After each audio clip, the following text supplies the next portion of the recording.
하나님 말씀 창세기 48장 15절 한 절 말씀입니다. 그가 요셉을 위하여 축복하여 이르되 내 조부 아브라함과 아버지 이삭이 섬기던 하나님, 나의 출생으로부터 지금까지 나를 기르신 하나님. 아멘. 오늘 읽은 본문의 말씀을 함께 나누면서 우리를 기르시는 하나님이라는 제목으로 하나님의 말씀을 함께 나누고 은혜를 받고자 합니다. 제가 아는 집사님 가정이 있습니다. 근데 이 두 분은 걱정이 있었어요. 이 두 분이 다 키가 작습니다. 그래서 이분들은 어떤 걱정을 했냐면 우리가 2세를 낳으면 그 애들도 키가 작으면 어떻게 하나, 그런 생각과 근심에 사로잡혀 있었습니다. 그래서 아이가 태어났는데 그 아이들에게 키가 클 수 있다는 좋은 음식, 또 영양제, 그런 것을 먹이면서 굉장히 신경을 쓰는 모습을 보았습니다. 그 성도님 자녀들은 그 부모의 바람대로 평균 키 이상이 되었습니다. 할렐루야. 여러분, 이게 세상의 모든 부모님의 마음이 아닐까요? 다 똑같을 것입니다. 더구나 우리를 창조하신 하나님의 마음도 같으실 거예요.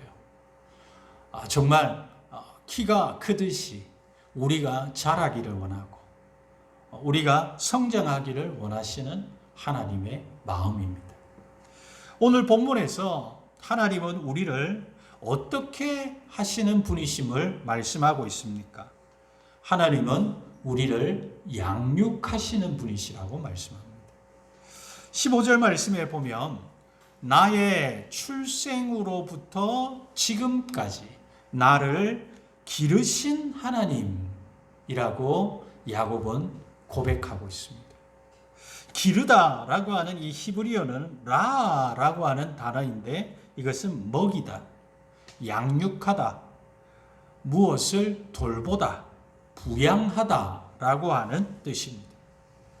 그러므로 하나님은 우리를 먹이시고 우리를 돌보시고 우리를 양육하시는 분이시라고 하는 뜻이죠.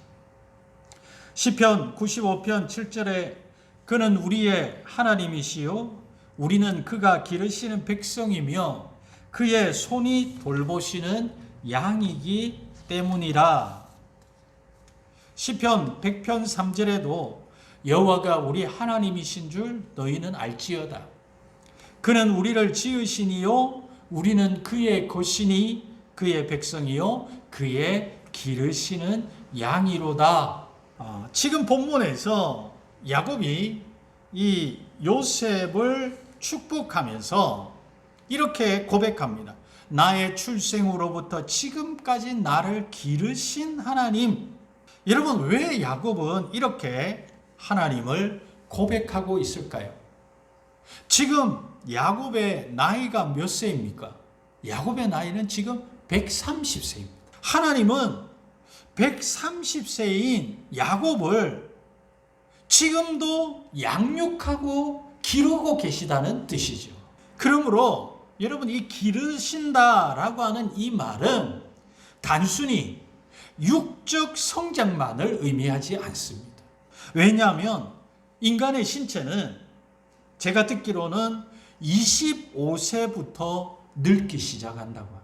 그러므로 기르신다라고 하는 뜻은 육적인 양육뿐만 아니라 영적 양육을 포함하고 있는 말이죠. 그러므로 인생은 우리가 하나님 나라에 갈 때까지 평생도록 하나님의 양육을 받는 존재라고 말씀할 수 있습니다. 여러분, 우리가 이런 말 하죠. 철이 든다, 철들다 라고 하는 말을 합니다. 여기에서 철이라고 하는 순 우리말인데 사리를 헤아릴 줄 아는 힘, 판단력, 분별력, 지각을 의미합니다. 철들다 함은 사리를 분별하여 판단하는 힘이 생기다, 지각들다, 철에 알맞다, 계절, 때에 맞다 등의 의미로 쓰입니다. 철들었다 하면 지혜와 사리 분별의 능력을 소유하게 되었다는 말이 되고, 흔히 어른스럽지 못한 사람의 행동 거지가 어젓해지면 철들었다고 말들을 하는 것이죠. 부모는 자식을 낳아 사랑으로 열심히 기릅니다. 부모의 양육에는 영적인 양육도 있고 정신적인 양육도 있는 것입니다. 그 자녀가 아무리 겉에 육신이 튼튼하고 멋있어도 정신적인 양육이 이루어지지 않고 잘 받지를 못하면 그 자녀는 한평생 부모의 속만 태울 것입니다. 세상을 살아가는데 철이 들지 않으면 사회의 온전한 구성원으로 살아갈 수 없는 것입니다. 요즘 청년들 가운데 사회생활을 하지 못하고 집에만 있는 청년들이 많다고 합니다. 참으로 안타까운 일이죠. 그러한 자식을 보는 부모의 마음은 얼마나 아프겠습니까? 하나님은 우리를 창조하셨습니다. 그리고 우리를 양육하십니다. 우리를 먹이심으로 육적으로 성장하게 하십니다. 또한 우리를 영적으로 양육하시는 것입니다. 이사야 28장 23절에서 29절에 보면 하나님이 자기 백성을 어떻게 기르시는가 하는 내용이 나타나고 있습니다. 이사야는 여호와께서 자기 백성을 어떻게 기르시며 어떻게 징계하시는지를 곡식의 파종과 수확 과정에 빗대어 말하고 있습니다. 씨를 뿌리는 농부는 하나님이십니다. 씨와 곡식은 하나님의 백성을 의미합니다. 농부가 땅을 개간하고 씨를 뿌리며 키우는 것은 하나님께서 자기 백성을 보호하시고 구원으로 인도하시는 모습을 의미합니다. 또한 농부가 알곡을 얻기 위해 도리깨질을 하는 것은 하나님께서 자기 백성을 거룩한 백성으로 성화시키기 위한 연단하시는 과정을 상징하시는 겁니다. 이사야 28장 27절에 보면 소외향은 도리깨로 떨지 아니하며 대외향에는 수레바퀴를 굴리지 아니하고 소외향은 작대기로 떨고 대외향은 막대기로 떨며 이랬습니다. 도리깨질이 뭔가 하는 걸 보니까 이렇게 하는 게 도리깨질이더라고요. 여러분, 그 소외향, 대외향 이것은 뭐냐면은 식물 이름입니다. 그 식물들을 도리깨로 어떤 것은 도리깨질을 하지만 어떤 것은 그렇게 하지 않는다. 어떤 것은 막대기로 떤다. 어떤 것은 작대기로 떤다. 그렇게 함으로써 추수를 한다는 것이죠. 그리고 계속해서 28절에는 곡식은 부수는가 아니라 늘 떨기만 하지 아니하고 그것에 수레바퀴를 굴리고 그것을 말굽으로 밟게 할지라도 부수지는 아니하나니.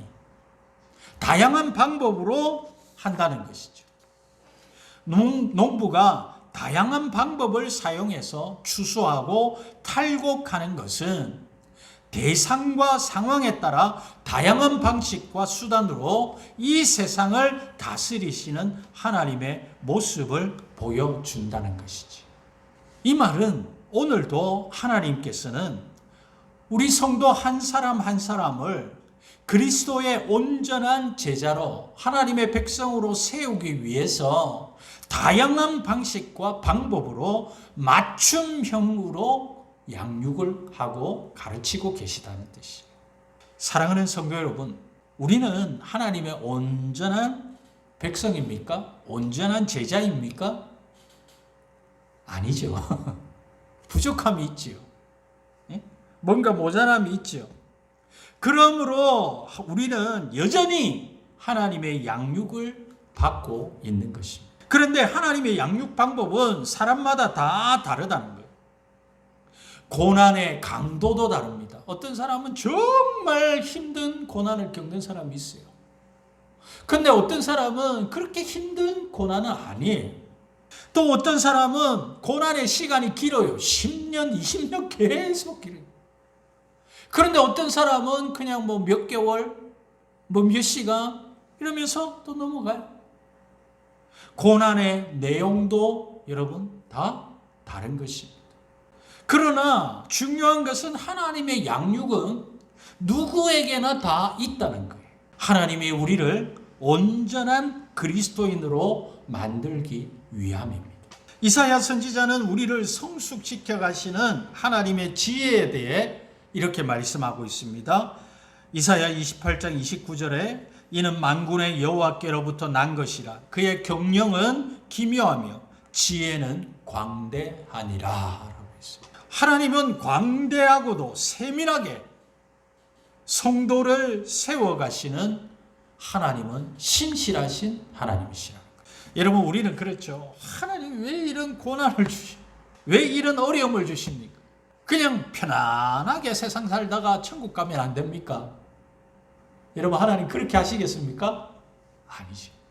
그렇게 하면 그냥 우리는 지금 아시안 게임에서 선수들이 금메달을 땁니다. 은메달을 땁니다. 동메달을 땁니다. 그죠? 왜 딸 수 있습니까? 엄청난 훈련을 했기 때문에. 일반 사람들이 알지 못하는 지옥 훈련을 했기 때문에. 하나님의 백성으로 성숙되어져 가고 하나님의 백성으로 온전하게 되어져 감에 있어서는 우리도 그런 훈련을 받아야 된다는 거예요. 그런 훈련 없이는 하나님의 자녀로서의 모습을 가질 수가 없다는 거예요. 여러분 하나님은 우리를 사랑하십니다. 우리에게 믿음을 주셨습니다. 부모가 자녀의 자식이 하나님 앞에서 정말 바르게 자라나기를 원하고 이 세상의 온전한 구성원으로 자라기 원하듯이 저와 여러분도 하나님의 눈에서는 우리를 키우려고 하십니다. 우리를 자라나게 하시는 것입니다. 그러므로 하나님은 하나님의 무한하신 지혜로우심과 세밀하게 인도하심으로 우리의 각자의 가장 알맞는 방법으로 하나님은 우리를 성숙한 하나님의 자녀로 세워 가시는 줄 믿습니다. 여러분 우리가 각자가 져야 할 십자가가 있어요. 아들로서의 십자가, 딸로서의 십자가, 남편으로서의 십자가, 아내로서의 십자가, 아내로서의 십자가, 어머니로서의 십자가, 아버지로서의 십자가, 또 부모님이 계시면 아들로서의 십자가, 형으로서의 십자가, 회사에서는 사원으로서의 십자가, 어떤 간부 사원으로서의 십자가, 여러 가지 십자가가 있다는 거예요. 저는 매일 기도하면서 하나님 앞에 아침마다 이렇게 기도합니다. 주여, 제가 감당해야 될 이 많은 십자가의 종류를 잘 감당할 수 있도록 오늘도 힘과 능력을 더하여 주옵소서. 그 십자가를 질 때에 우리가 온전한 그리스도인 될 수 있는 거예요. 내가 십자가 지지 않으려고 하고 내가 교인으로서의 어떤 십자가 지지 않으려고 하고 하나님의 자녀로 온전한 자녀로 성숙되고 나아간다? 그건 있을 수 없는 거예요. 하나님은 우리를 사랑하십니다. 우리에게 믿음을 주셨습니다. 믿음의 사람으로 우리를 세워가십니다. 그것은 뭐냐면 하나님이 심지어 우리에게 이렇게 말씀하셨잖아요. 내가 거룩하니 너희도 거룩하라. 하나님은 우리를 하나님의 수준으로 우리를 이끄시기를 원하시는 거예요. 그러므로 우리는 자라나야 되는 거예요. 우리는 성숙된 사람으로 나아가야 하는 거예요. 야곱이 하나님 앞에 기도하면서 130년 동안 살아온 인생에서 하나님 앞에 고백하는 그 고백 가운데 하나가 지금까지 출생부터 지금까지 나를 기르시는 하나님이라고 말하는 거예요. 여러분 인생 끝날 때까지, 하나님 나라에 갈 때까지 걱정과 근심이 없겠어요? 아니요, 있습니다. 우리가 져야 할 십자가 없어지지 않는 거예요. 그러나 그 과정을 통하여 내가 온전한 그리스도인 되고 하나님의 기쁨이 되는 자로 세워져 가는 줄 믿습니다. 하나님은 오늘도 우리를 하나님의 지혜로 양육해 가시는 분이십니다. 그러면 우리는 양육하시는 하나님께 우리는 어떤 자세를 취해야 합니까? 우리는 하나님의 뜻대로 자라기를 소원해야 되는 거예요. 디도서 2장 12절 말씀에 우리를 양육하시되 경건하지 않은 것과 이 세상 정욕을 다 버리고 신중함과 의로움과 경건함으로 이 세상에 살고 라고 했습니다. 하나님은 우리를 향한 하나님의 뜻을 가지고 계십니다. 경건하지 않은 것과 이 세상 정욕을 버리도록 양육하십니다. 신중함과 의로움과 경건함으로 이 세상에서 살도록 우리를 양육하시는 거예요.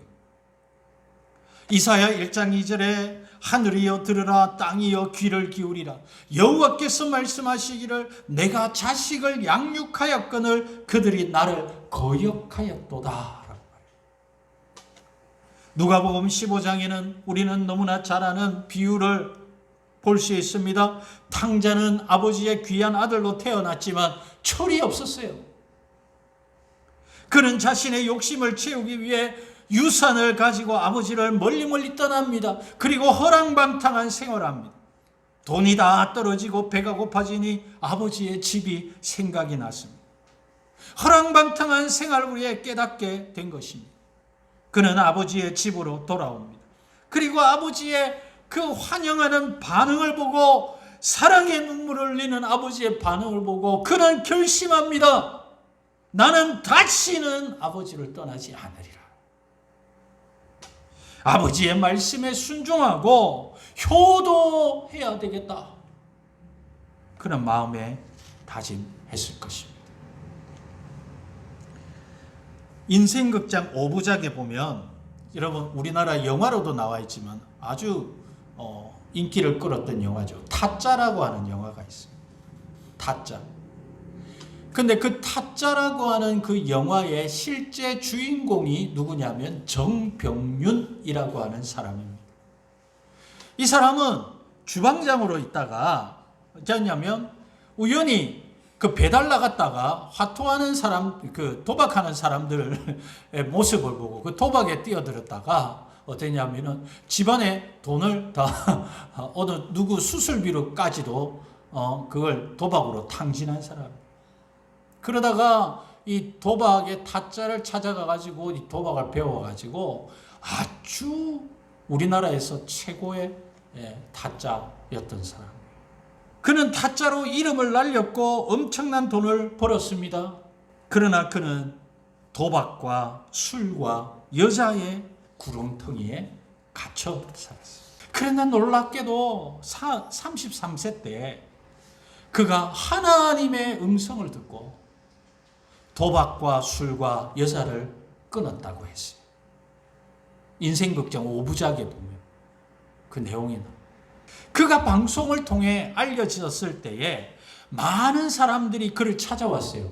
왜? 기술을 배우려고. 도박 기술을 배우려고. 그러면 이 정병윤 씨가 만나는데 그 사람도 돈을 잃어버렸으니까 자기의 옛 모습이 생각이 나 안타까우니까 만나요. 일단 만나는데 어떻게 이야기하냐면은 그 사람의 이야기를 들어주면서 도박을 하면 절대 딸 수가 없다. 이런 이야기하고 도박을 하지 마세요. 이러면서 돌려보낸다고 합니다. 여러분, 그는 지금 여기 산청에서 오리고기집을 하면서 도박하지 않고 하나님께서 얼마나 그 고깃집을 잘 되게 하시는가 봐요. 그래서 그곳에서 도박하지 않고 계속해서 믿음으로 지금까지 잘 살고 있습니다. 이런 이야기가 있어요. 어느 대학교 졸업식에서 노 교수 한 분이 사회로 나가는 제자들에게 이제 위험한 바다에 배를 띄어 항해를 떠난다는 것을 자네들은 알겠는가? 라고 마지막으로 물었어요. 그 말을 듣자 학생들은 모두 다 숙연해졌습니다. 졸업식이 끝난 뒤에 학생 한 사람이 그 교수님 가까이로 와서 이렇게 말했어요. 교수님, 위험한 바다를 향해서 출발하는 것은 사실입니다. 그러나 교수님 너무 걱정하지 마십시오. 그리고는 주머니에 있는 성경책을 꺼내더니 위험한 바다에 막연하게 떠나는 것 같지만 나침판이 여기에 있습니다. 라고 말했습니다. 여러분, 믿음직한 학생이 아닙니까? 성경책이 우리 인생의 나침판인 줄 믿습니다. 하나님의 은혜가 여기 있는 거예요. 일본의 유명한 신학자였던 우치무라 간조라고 하는 사람이 있습니다. 이 사람이 임종이 가까웠을 때 하나님께 이렇게 감사하며 고백한 말이 있습니다. 여러분 잘 들어보십시오. 만일 하나님께서 내 멋대로 드리는 기도를 받아주셨다면 나는 거만하고 인정이 없고 밉살스러운 인간이 되었을 것입니다. 그러나 너무너무 하나님 앞에 실로 감사합니다. 하나님께서는 나의 영혼을 죄다 물리치시고 나의 원하는 것을 파괴하십니다. 당신은 내가 원치 않는 길로 나를 이끌어 가시사 나로 하여금 구하지 않는 길로 가게 하사 하나님의 뜻을 이루셨습니다. 라고 고백했습니다. 여러분, 이것이 훈련받는 사람들의 길입니다. 이것이 연단되어져 가는 사람의 길입니다. 이스라엘 백성들이 광야길에서 나아갈 때 하나님께서는 이스라엘 백성들을 출애굽시키는 것은 하나님의 10가지의 재앙을 내리고 하나님은 홍해를 건너는 기적을 베풀어 주셨습니다. 이스라엘 40년 동안 광야 생활하게 하셨습니다.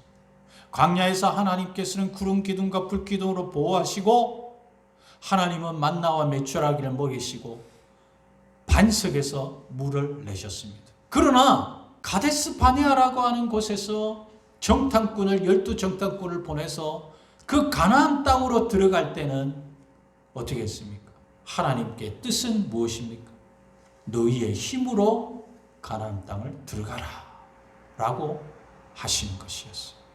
여러분, 우리가 신앙생활하며 나아갈 때에 하나님의 기적이 있습니다. 하나님의 은혜가 있습니다.